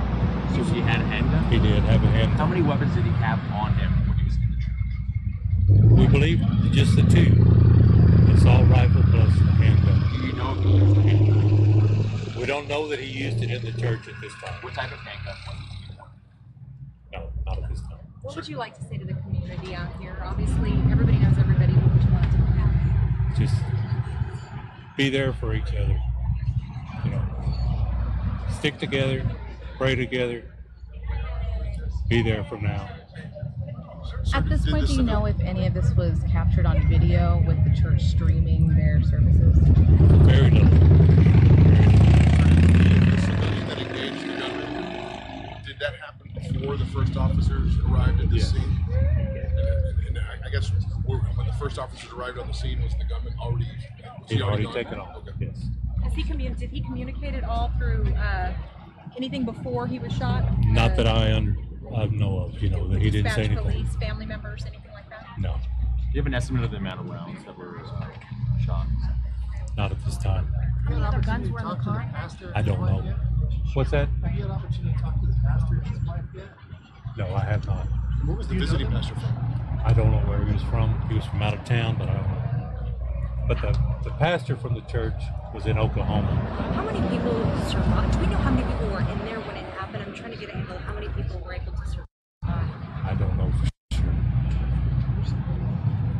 Run into this gentleman? No, never. Forgive me, I came up just a little bit late. In-laws attending the church, how often have they attended? I don't know, but I know they were not here yesterday. You said that before that you agree that this is not a guns issue, this is a mental issue, a Yes. health issue. Can you explain that a little bit more? Well, I mean,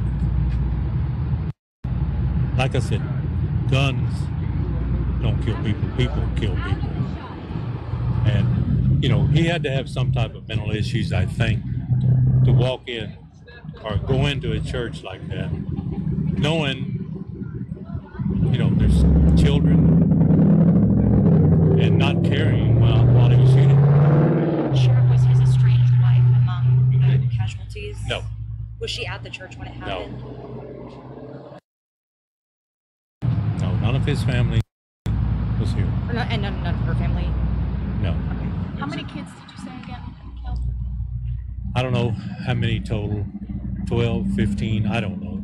And sir, 20. can you describe the state of the people who are in the hospital, those 20 people? Who are My understanding is they're in stable condition at this time. So they're alert right now.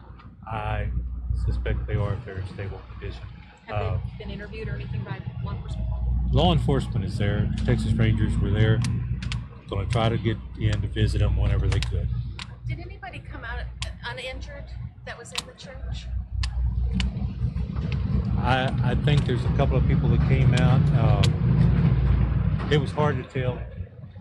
When I got there, it was probably, well, I was 40 miles away when the call came out.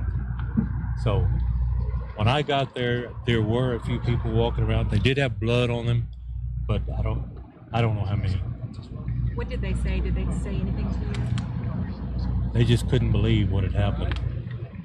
Could you describe, I got here late, when you went inside, how chaotic it was? I mean, just people laying everywhere. Nothing can prepare you for that. No, nothing. Nothing can prepare you.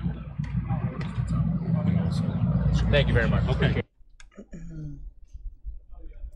So again, guys, that was from earlier, some comments from the sheriff and really interesting details that he illuminated about sort of what the really horribly tragic scene looked like inside the church and who was and was not there.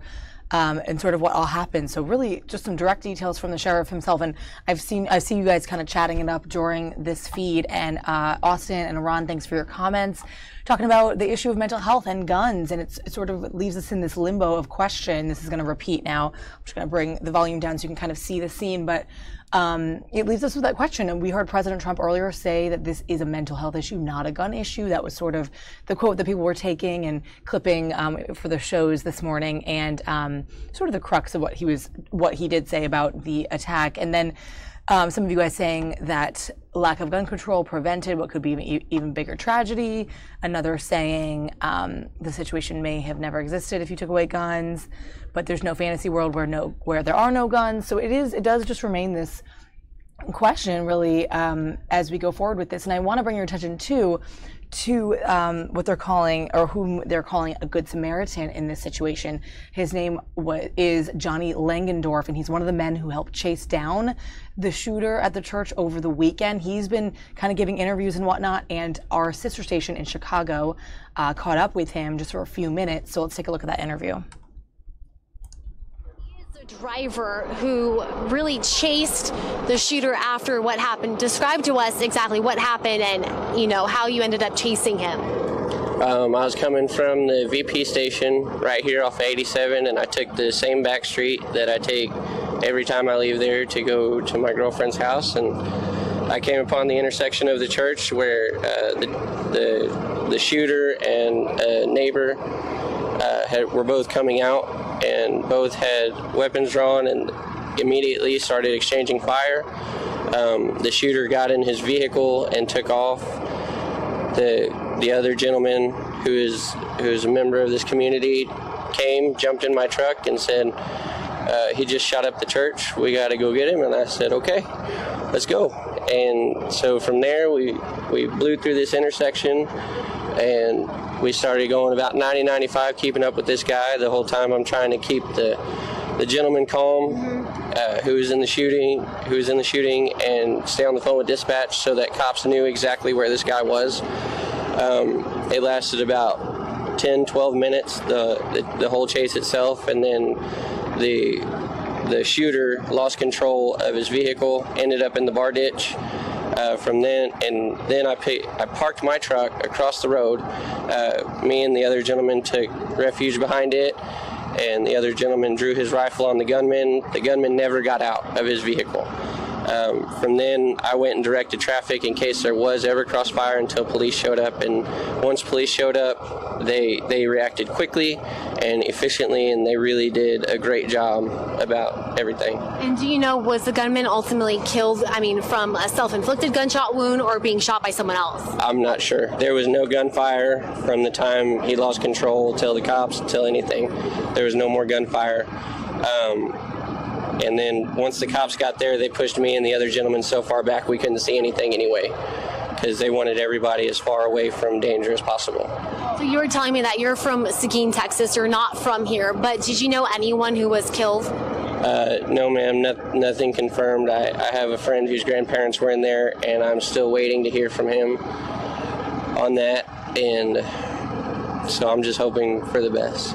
Yeah, and you know, a lot of people, the sheriff here calling you a hero. What do you have to say about that? I'm just a man who did what I felt was the right thing to do. During the pursuit, was there gunfire coming from your vehicle? No, sir, there was no gunfire. Once everything left the church, there was no gunfire. So he was driving somewhat normally? I mean, it was not erratic, like waving back and forth like he had been shot? No, sir. Like I said, we were driving at a pretty high rate of speed, going in and out of traffic, yes. I was trying to keep up with him because he had got a little bit of a head start from between him leaving and the gentleman crossing the road to get in my truck. And so we really had to catch up with him. There were a few times that there could have been an accident, but thankfully there wasn't. And when that neighbor came up to you initially when you were in your car, I mean, were you just like, let's go? I mean, that's exactly what I said. I said, let's go. There was no thought, no hesitation, nothing. You said there were no thoughts, but you knew the man was armed and you chased after him. There was that fast pursuit. What was going through your mind emotionally? Nothing. He needed to be stopped. That's it. I mean, that's the bottom line, is that he needed to be stopped. He was stopped, and he's not going to hurt anyone else ever again. Did you know initially the magnitude of how many people were killed? No. You never approached? No, sir. I never approached the vehicle. No, sir. Were you concerned about your own safety at all? I mean, the fact it's not on the cover? No, sir. It wasn't, honestly. And did you realize, how many people were killed? No, ma'am. Not until very early this morning did I really get the full blow of everything. You think you had the gambit? Thank you so much for joining us. I appreciate it. Yes, ma'am. There was a part. We'll have more coming up. I'm going to send it back to you guys. But again, 26 people killed, more than 20 others hurt this year. Yeah, guys, so that is Jacqueline Sarkissian from our Fox Chicago station. She got an interview with Johnny, and it's a really interesting, actually, let's bring that up. Control of the car and was later found dead. Still don't know how he died, maybe self-inflicted. Looks like that's her sort of ending her live shot from this morning, so they clipped that and put that out.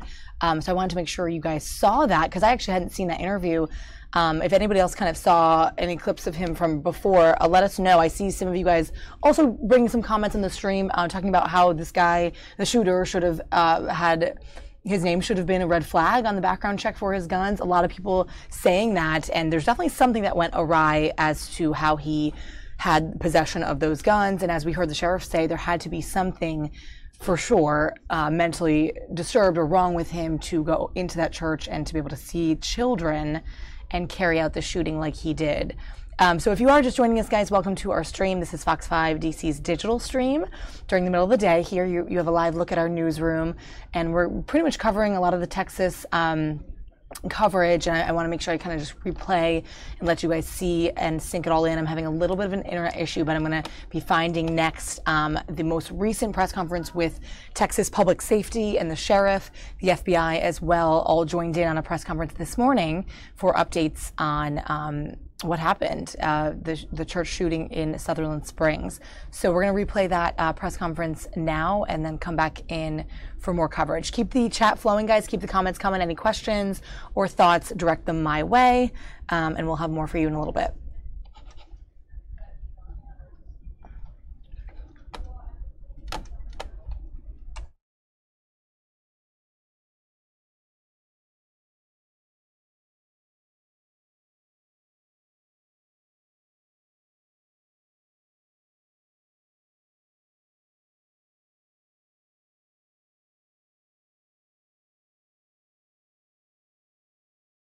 I'm going to read something to start off this press briefing. Almost 24 hours ago, this community was struck by unthinkable tragedy. And first and foremost, we'd like to keep our thoughts and prayers with the families who have lost loved ones, the victims who were injured, and the entire community who's come together to support each other during this difficult time. Our investigators worked tirelessly around the clock since the shooting, and we will continue to do so to gather all the facts and evidence in this investigation. Here's what we confirm at this point. The deceased, there are 26 deceased, 23 in the church, 2 outside the church, and 1 at the hospital. The total wounded include, the total number is 20. There are 6 in stable condition or have been released. There are 4 in serious condition and 10 that remain in critical condition, so this number could rise. We ask that everyone keep them in your thoughts and prayers. The names of the victims will be released as soon as all of the next of kin have been notified. We appreciate everyone's understanding and the sensitive nature and process. The suspect we can confirm is Devin Patrick Kelly. He is 26-year-old white male. He was residing in New Braunfels, Texas. The cause and manner of the death with the shooter will be determined by a pathologist during the autopsy. However, investigators found evidence at the scene that indicates the subject may have died from a self-inflicted gunshot wound. We can tell you, as in with all active shooter situations, the #1 goal of law enforcement is to neutralize the shooter. In this situation, we had 2 Good Samaritans that did that for law enforcement. This call went out as an active shooter call. Law enforcement was responding, but we know that a local resident that lives across the street from the church heard what was going on. He armed himself with an AR assault rifle and engaged the suspect. They engaged in gunfire here at the church. We know that the suspect was shot when he dropped his assault rifle, jumped in his Ford Expedition and fled the scene. This Good Samaritan, our Texas hero, flagged down another young man from Seguin, Texas, and jumped in his vehicle, and they pursued the suspect. We know during that pursuit, the suspect used his cell phone to notify his father that he had been shot and didn't think he was going to make it. Subsequently, he shot himself, and so as I said, the pathologist will determine the cause and manner of his death. We can confirm that the suspect did not have a license to carry. The suspect did have a non-commissioned, unarmed private security license, similar to a security guard at a concert type situation. There were no disqualifiers entered into the National Crime Information Center database that would preclude him from receiving a private security license.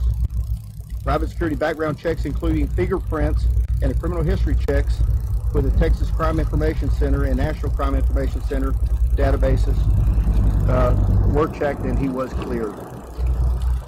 I can tell you there is video recording from inside the church that has been secured, and we have viewed the video. The crime scene investigation will go on for days. All the bodies have been removed from the church. Our victims will be autopsied at the Bexar County Medical Examiner's Office. As I said, our suspect was autopsied this morning in Travis County, and that information will be forthcoming. We know you have a lot of questions. We'll answer what we can, but to start off with, I think we're going to go to the special agent in charge of ATF to answer questions that he can answer. His assistance to this investigation, the suspect, and his purchase of the firearms. Good morning. My name is Fred Milanowski. It's Milanowski. I'm the special agent in charge of ATF's Houston Field Division. First and foremost, our hearts go out to the citizens of this community and the victims' families. I mean, it is obviously tragic for all of us. What I can confirm, there was 3 firearms that have been recovered. One was the Ruger 5.56 rifle that was recovered at the scene of the church. 2 additional handguns were recovered from the vehicle of the deceased suspect. One was a Glock 9mm, and one was a Ruger 22. I also can confirm that all 3 of these firearms were purchased by the deceased suspect. And there's been a lot of information in the media and question about the discharge of this individual from the military. What I will tell you right now is that in general, if an individual has a dishonorable discharge from the military, they would be prohibited from possessing or purchasing firearms. In this specific investigation, we are early in the investigation. We do not have all the documentation yet. So until we can get all the documentation to determine exactly what his discharge was, exactly what his conviction in the military, we will not have a determination on if this individual was prohibited from possessing or purchasing firearms. Thank you. Next, we'll have the Wilson County Sheriff, Joe Tackett. I think I spoke to most of you this morning. Some things have changed since early morning when I spoke to you, and we will be getting back with y'all later. And the family members that have lost family or have family in the hospital, thank y'all. Next, we'll have the FBI Special Agent in charge, Fred Combs. Good morning, I'm Christopher Combs. I'm the FBI Special Agent in charge. First of all, our condolences to this community on this horrific act. We're here with our partners, the DPS and the Rangers, who we work with every day in support of them, assisting them in any way that we can. Right now, we're providing some of the evidence teams in support and also some technical support with phones, video that we talked about, going back to our lab at Quantico. So we are here in support of Texas DPS, and we will be here with them as long as they need. Thank you. And one thing everybody wants to know is, why did this happen? It's a senseless crime, but we can tell you that there was a domestic situation going on within this family. The suspect's mother-in-law attended this church. We know that he had made threatening texts from him, and we can't go into details about that domestic situation that is continuing to be vetted and investigated. But we want to get that out there, that this was not racially motivated. It wasn't over religious beliefs. There was a domestic situation going on in the family and the in-laws. And next, the Wilson County District Attorney. Good morning. We've learned this morning just how small town America truly is. We've had a tremendous outpouring across the country from people wanting to assist our families in need. Hey guys, if you're watching this, I want to apologize a little bit for the sound. This is the best we can do with that wind. This is a stream from earlier, but I want to play this out because towards the end of this, we actually hear from the pastor of the church who was there, or rather who was not there, but who traveled later to be there. They were away in Oklahoma, and his daughter was actually one of the victims in the church. So continuing to play this out even through the wind, a little bit rough on the sound here, but stay with us. On behalf of the families. In addition to that, Wells Fargo will have an account as well set up for the victims of Sutherland Springs. And so that will be available for anyone to help. What we do not need at this point are canned goods and non-perishable items for the families. If you want a way to help, it's through prayer and it's through financial donations. And so we appreciate you guys sharing that information, and we are very grateful for this country and the just tremendous outpouring of support that these families are starting to receive, and we want to make sure that everybody knows how they can help. So thank y'all very much. Also with us today, we have two Texas Ranger Majors, Corey Lane and Brian Brzezinski, who are the incident commanders for the investigation. So we will try to answer any of your questions you have at this time. What did the video show, and will it assist in the investigation?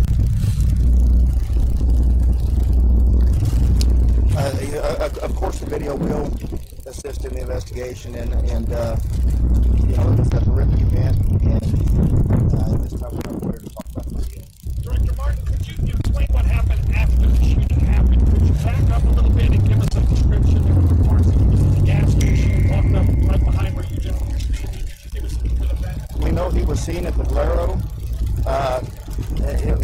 He was obviously suspicious to others based on the way he was dressed in all black. At that time, I'm not sure if he had the mask on or not, but he was wearing a black mask that had a white face, skull face to it. Then he drove across to the church, and that's when he exited the vehicle and started shooting. Was he wearing body armor?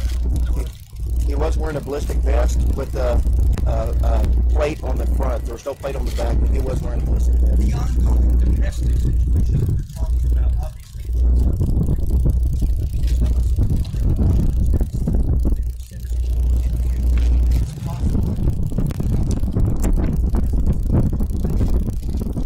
At this time, we know that he expressed anger towards his mother-in-law who attends his church. Do we know if she reported it to authorities before? We don't. We don't that had anything to do with the strange wife. Was the name report her being working up with the lady? We can't answer that. Is it your belief that the suspect would have continued to engage people inside the church and outside had it not been for the Samaritan who stepped in? We can only speculate, but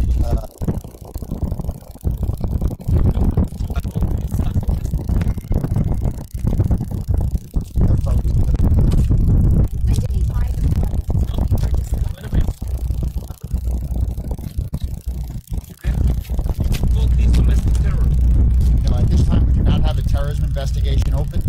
The Rangers are the lead. They have the investigation, and we're supporting them. What's your name?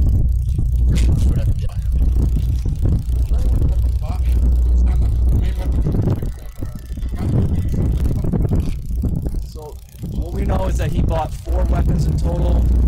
2 of them were bought in Colorado. 2 of them were bought here in Texas. It was there's one purchase per year in 2014, 2015, 2016, 2017. When in 2017?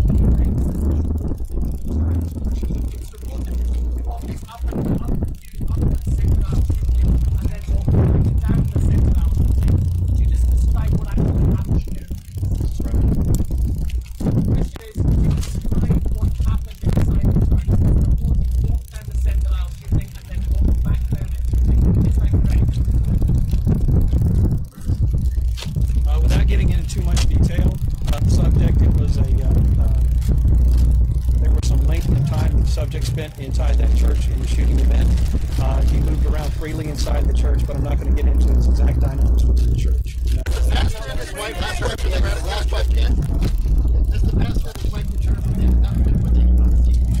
yes, the pastor. Can you describe what they're going through right now? I can only imagine what he's going through. How many of the victims are minors? We don't have all the information. There are several that we obviously they're children, their exact ages. Yesterday, we released information that the ages ranged from 5 to 73. Those were the ones being treated at the hospital. Inside the church, the deceased actually ranged from 18 months to 77 years of age. Gentlemen, we will tweet. Follow us on Twitter, please, and we will tweet something as well. We plan on having a press briefing around 7 o'clock this afternoon. Point of clarification, there's 3 Academy stores in San Antonio. Do you know which one the weapons were purchased at, just so we're correct on that? We're not going to release that information. Okay, ladies and gentlemen, thank y'all for coming again. We will brief y'all at 7 p.m. My name is Freeman Martin, F-R-E-E-M-A-N, Martin, M-A-R-T-I-N. Hey, and with that, y'all, we would like to close in prayer. What is your title? How y'all doing? I'm Pastor Demas, and the church is grieving. The body of Christ across this world is grieving. But we're resilient, we're strong, and we're going to continue to worship God no matter what happens, no matter what attacks come. And that's a part of our faith. Our Savior, Jesus, died, and he died a brutal death. And this is what happens sometimes, but our faith is all those families are trusting in God. We want to pray for the pastor and the families briefly. Father God, we just give this to you, Jesus. We ask for your covering and your protection. We ask for your healing power, God. We ask for your strength. We ask for your help. You said weeping endures for a night, but joy comes in the morning. So we pray this prayer over our pastors and our leaders across this nation and world. We are one church, and it's in Jesus' name we pray. Amen. God bless you all. What's your church, Pastor? What church are you with? Ladies and gentlemen, thank you for coming again. Hey, can we get the pastor's name again? Hey, actually, the pastor is here and would like to speak.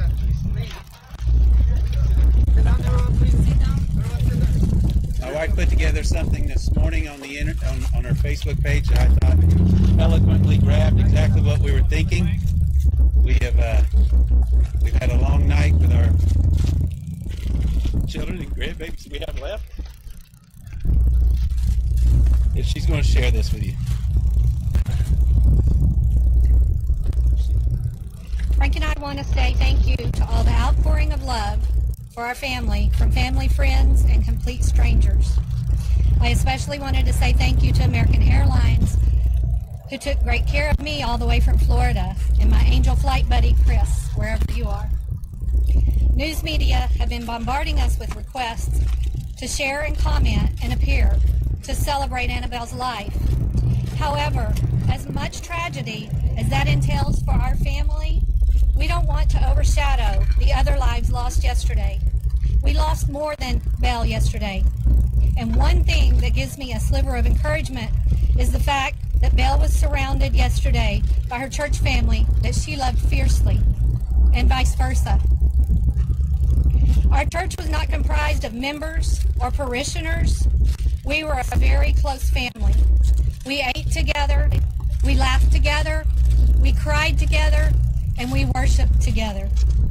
Now most of our church family is gone. Our building is probably beyond repair.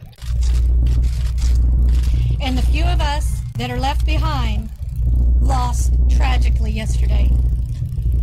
As senseless as this tragedy was, our sweet Belle would not have been able to deal with losing so much family yesterday. Please don't forget Sutherland Springs. Thank you. And as the other pastor said, lift his name in Christ. Everything's in Christ. Folks, can we get your names, please? Frank and Sherry Pomeroy. Can you spell your last name? Pomeroy. 15 years. What do you tell the other grieving families? I'm still working on that. So thank you. Members of the media, thank you for coming. Christ is the one who's going to be lifted up. And that's what I'm telling everybody. You lean into what you don't understand. You lean into the Lord. And I would just submit this to everyone. My family's here. You guys there. Whatever life brings to you, lean on the Lord rather than your own understanding. I don't understand, but I know my God does. And that's where I'll leave that. There's a video. Thank you for coming. Again, follow us on, we'll email you. On Twitter as well. Follow DPS on Twitter as well. So that was the pastor of the church, guys, and his wife, who came from Oklahoma rushing back as their daughter was one of the victims in the shooting. Really amazing words to hear from them, and incredibly strong to be able to speak to the press and answer some questions there. And I think saying what we all think, which is that what you don't understand, you just have to put somewhere else, and in this case to the Lord, as he says. So really, really interesting, really sad case. And thanks for following us, guys, as we continue to kind of bring you the coverage of these press conferences and news conferences surrounding this event in Texas. Really, really horrible tragedy. And if you heard earlier, you probably heard the sheriff, I think, mention that there were video cameras inside that church. So that's being investigated, and they're taking that seriously. So there is more detail as to what exactly went on inside that church. This was, just by stats, the worst mass shooting in a place of worship in the U.S., and I believe we were saying this morning the worst in Texas in modern history, the worst mass shooting in Texas in modern history. So earlier today also, guys, a news conference was held at the hospital where some of the victims were taken. It's a quick news conference here, just check in with what they had said about the medical kind of side of where victims and the injured were taken. Two of them are minors. Again, my goal is to try to protect the privacy of each one of our patients and ensure that, as you mentioned earlier, we don't add to the grief by somebody learning something that a patient or a family member didn't want them to know. Can you talk about the transportation again? I'm sorry I missed that part. How many were airlifted? How many were driven in via bus?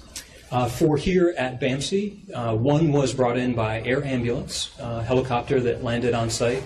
The other 7 were brought in by ground ambulance, multiple different vehicles transporting patients when they were ready to come off of the scene.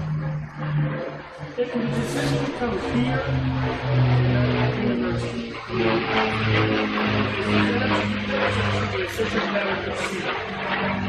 Yeah, so I apologize for the aircraft. Let me make sure I heard the question.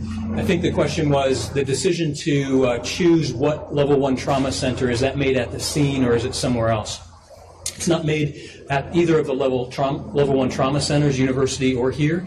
It's made by MedCom. MedCom is that patient regulating organization that is set up that every day of the year makes these same kind of decisions. They made those same decisions yesterday in the same way that they always do. And last thing about the doctors treating these victims, they have experience, say, because this is famous either overseas in Iraq or Afghanistan. Can you describe the doctor's experience and what they face with these patients? Yeah, no, I appreciate the question. To me, there is no better place for a trauma patient to come than to Brooke Army Medical Center. I state that for 2 reasons. The first is that we receive about 10 trauma patients every day into our emergency department. So the 8 that we received yesterday are something that we do every day of the year. We benchmark ourselves against national standards for success, and this organization, I'm proud to say, beats those national standards. The other reason that I'm proud to say that those patients are going to receive excellent care here is the experience that our surgeons, our nurses, our technicians have on the battlefield. Obviously, the injuries that we heard reported through law enforcement yesterday are the same kinds of injuries that we see on the battlefield. And for us to translate the way that we provide care on the battlefield to what took place yesterday is very natural for us and gives us an opportunity to have that expertise that is available to the community here in San Antonio. All right, any other questions? Thank you all for coming out. I appreciate it, and we'll continue to take care of our patients that we have here, and we're happy to engage with any type of additional queries that you might have, sending those through our public affairs officers. Thank you very much. So an update there from the hospital, in case you didn't get to see that. We wanted to kind of include that as part of this coverage of the Texas shooting from Sunday. It's yesterday. Really dominating, of course, the news today, and we hope it will obviously stay in people's minds as it should. And this is just a really horrible tragedy and story. And I'm seeing you guys comment on this a little bit. Jessica, thanks for joining us, and Juan, nice to see you. It's most compatible saying that it's crazy how shootings are just becoming the norm. I totally agree. It's really, really hard to, I think, swallow down, and I think it's something that we all need to sort of think about and reflect on, and do what we can to sort of help those who may be struggling with something where this could happen. I mean, there really, I don't think, is sort of a final answer for this, as we've been talking about. And I'm sure more details will come out about the shooter and the suspect in his life. And there'll be a continued heated debate, of course, in D.C. about gun laws and things surrounding this event. So I'm going to give you guys a little time. We're going to take a quick little break here and give you a live look at the White House on this gorgeous fall day. You can see some of the leaves turning already. And then we're going to come back with some social media news, a little bit of culture and sports, and then we'll hopefully end the stream on a nice high note. So thank you guys so much for coming onto the stream today on this Monday, going into the first full week of November, which is exciting. And it's really nice actually here in DC. Here's a live look at the White House. It's in the 70s today, but I believe we're going into cooler fall temperatures in the rest of the week. So we're gonna enjoy this day. If you're from the DMV, you're probably enjoying the gorgeous outdoors. That's a live look right there at the front of the White House. So we'll leave you with that for a second, then we'll come back into the newsroom.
TV mess courtesy if you take. Hi guys, just checking in with you. Thanks for staying on the stream with us. You're seeing now Caroline Shively's face in the camera there from Fox.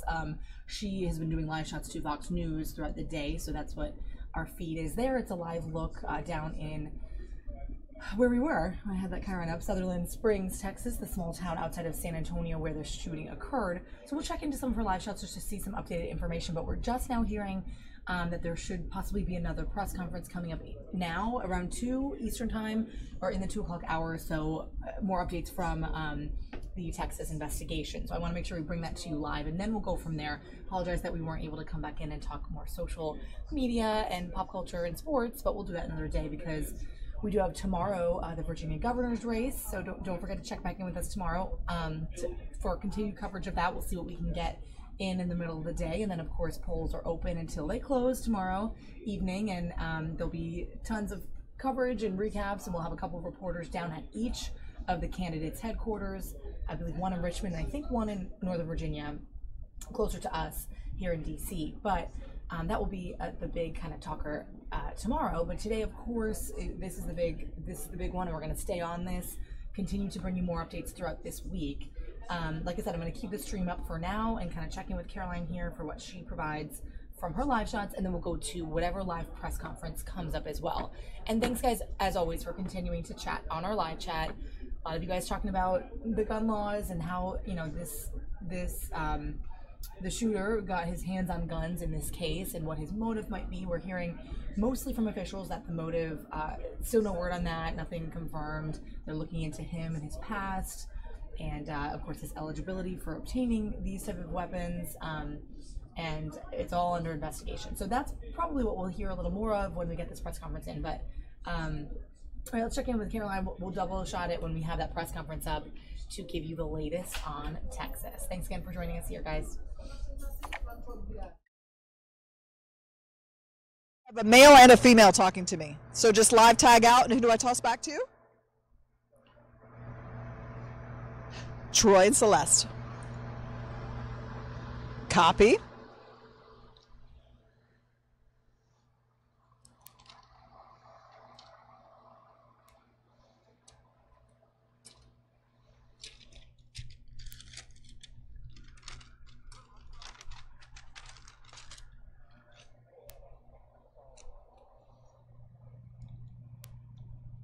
The heartbreaking details just keep coming today, more than 24 hours after the shooting. Of the 26 people killed, police tell us 8 of them were from one family: the guest pastor, his wife, their daughter-in-law who was pregnant at the time, 3 of her children, that same couple's grown son, and his 18-month-old child. That 1-year-old is the youngest person killed in this massacre. The oldest was 72. Back to you.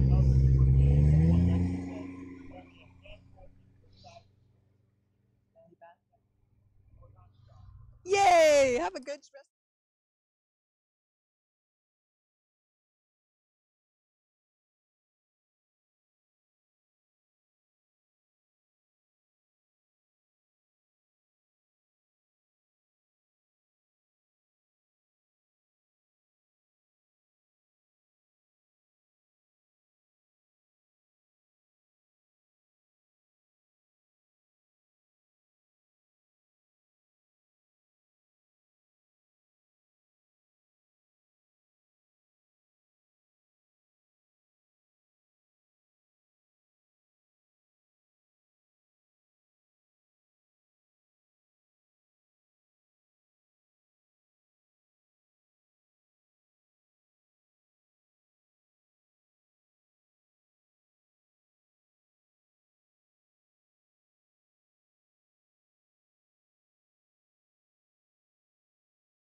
Chief David Duffy, Fire Chief of the City of Corona, as well as numerous chief officers from Corona Fire, Anaheim Fire and Rescue, and Orange County Fire Authority.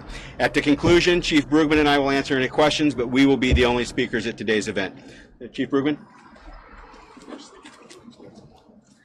We also have the City of Orange with us as well, too. So, good morning, everybody. I'm Randy Brugman, I'm Fire Chief with Anaheim Fire and Rescue. Thanks for joining us today. We're here to share the results of our investigation into the causes of the original Canyon Fire and Canyon Fire 2. Both Canyon Fires originated within the jurisdiction of Anaheim Fire and Rescue, and as such we had the lead investigative responsibility into the causes of these fires. But first, let me take a moment to send our thoughts and prayers to those impacted by these two fires, and to extend our best wishes as they continue their recovery process. Fires impacted many here in Anaheim, as well as in Corona, Orange, Tustin, and neighboring parts of Orange County. Having a home destroyed by fire, or even having to leave your home in a firestorm, is probably one of the most traumatic things that an individual or family can go through. And I want to thank the men and women who came from dozens of agencies across the state to help us to assist in fighting these fires. Lives and homes were saved because of the efforts that they made.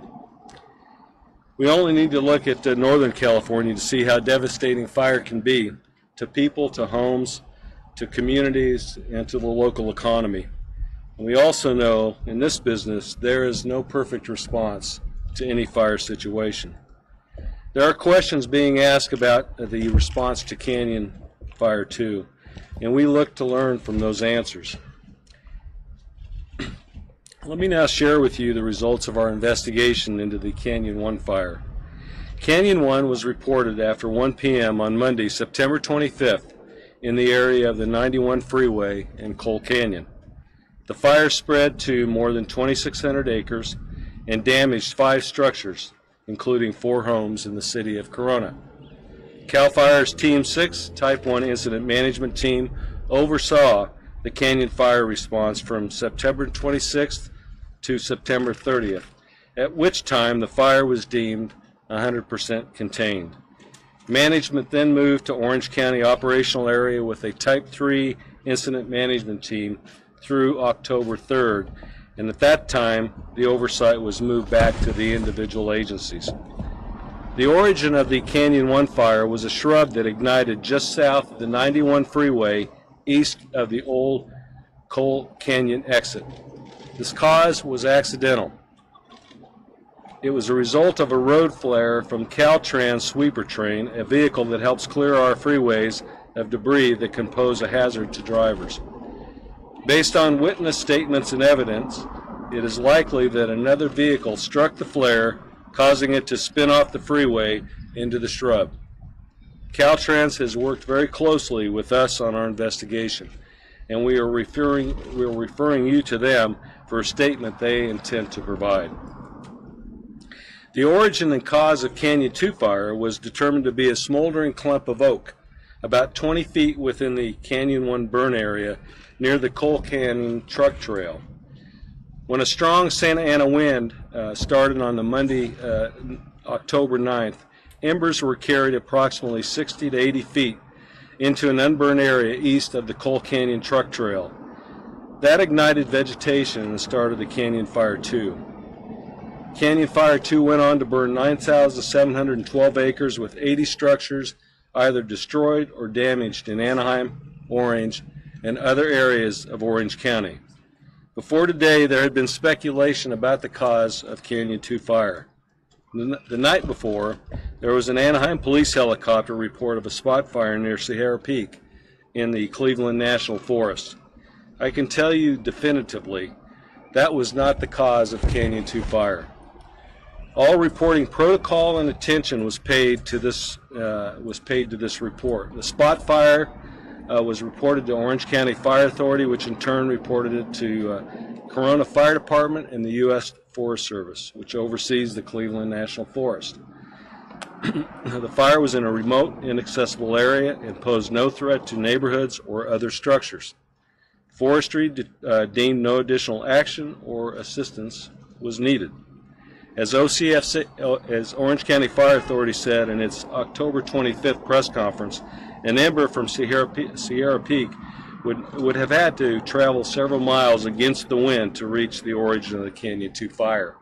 Our investigation confirms that. I'll now open it up if you have a few questions on the investigations that we are overviewing today. Go ahead. Could you describe further what a smoldering oak is and how was it smoldering? Well, a smoldering oak, an oak is a small bush, small tree.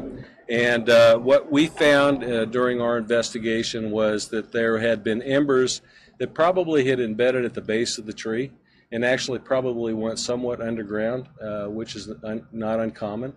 And as we mop up these fires after a vegetation fire like we've had, sometimes that's very visible and sometimes it's not. And in this case, until the wind got on it again, it was not visible. It was not putting out any smoke or anything like that, visible flame. But as soon as the wind, which actually reached about 45, 50 miles an hour that day, and actually at the peak we had reports that it was actually at about 65 to 70 knots, so it could have been even more down in the valley. That's what actually sparked the fire. So this was possibly a remnant of Canyon Fire 1? Correct. Okay. Andrew, the other thing with that is this was the first event on Monday, October 9th, where the wind had shifted direction and was blowing in the Santa Ana conditions from east to west.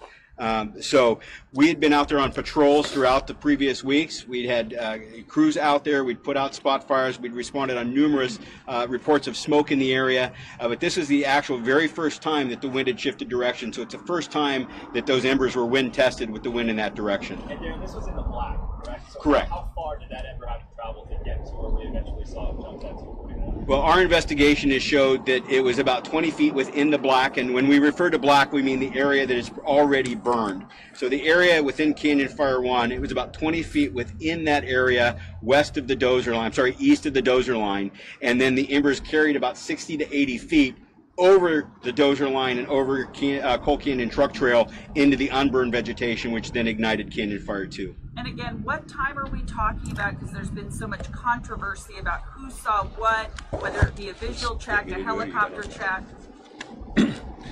Well, this fire that we're talking about, Canyon 2 fire, I'll answer it again.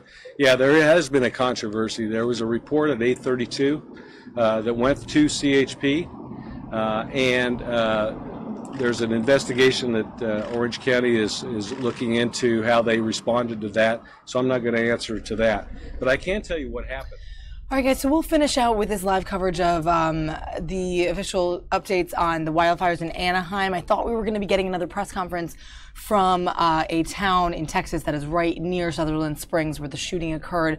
It has to do with their school district, and I think they'll probably be updating with what they're doing as far as how it goes with schools, the elementary school, possibly what they're doing for the students vis-a-vis counseling and or getting through this difficult time surrounding this tragedy in Texas. So unfortunately that's going to be later in the day. If you want continued coverage of this, of course, we're going to be updating all of our web stories, our tweets, everything is at Fox 5 DC. So join us on Twitter, on our Facebook page as well, and we'll be working really on every platform. This coverage continues into our evening shows. So if you're popping on the TV, if you're in the area, we are Fox 5 DC WTTG. If you're far away and you're just connecting with us digitally, thanks so much for joining our stream. You can connect with us and be part of this channel by subscribing, that red button behind or below rather this screen. We're going to take it back into the newsroom as this press conference goes on. If you missed some of the coverage, we talked about sort of what's going on with the hospital in the area. We talked the press conference with the sheriff, the FBI, even the pastor of the church where this all occurred. He spoke earlier this morning. President Trump had a few words earlier during his trip to Japan about this Texas tragedy. So we played all of that out on the stream. If you missed it and you want to catch it when this stream stops in just a few moments, you can go back and check it out from our digital coverage today. So thanks again for joining us and for all of your comments, for joining in on the conversation, and thanks for shouting out some of my sidekicks who join me on the stream sometimes. We'll hear from Terrence a little more tomorrow, talk a little more sports. And of course, the Virginia governor election, that'll be a hot topic tomorrow, and then we'll see what else breaks. We are here for live and breaking news, first and foremost, whatever's coming in on our video stream. So thanks again for joining us, guys, and for all of your comments. We'll see you tomorrow. Continued coverage on our digital platforms, Fox 5 DC. All right, take a live look at the White House surrounded by the autumn leaves that are now finally turning in DC. Check it out. All right, see you tomorrow, guys.